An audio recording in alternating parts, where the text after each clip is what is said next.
commercial. No, it is. There we go. The Ontario one. Yeah, it's a pretty song. Yeah, I know. I always like it. They spend a lot of money. Emma, look at you. Oh, big girl's gotta sit straight up in the chair. Or she might actually take like a real nap after this. Ooh!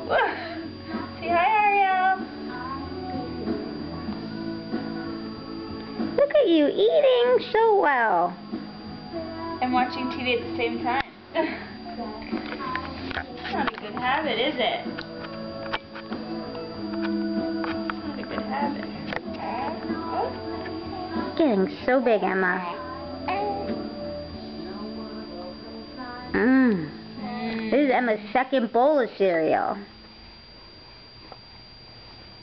Lots to watch for today, including this NASCAR Sprint Cup race in the half-mile track in Bristol. Kyle Busch won last week's race in the ATL. He's the defending champion. Emma's watching SportsCenter right now. She's a big fan. Finished in the top 10 in 3 consecutive races this season. Rusty Wallace, what should we be watching for? For sure. I tasted it. It's not terrible.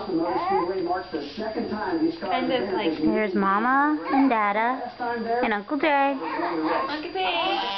Emma! Sorry, I stopped recording you. I know you like to be in the limelight. Share, big girl. Good job. Standings here, he leads Greg Biffle by 73.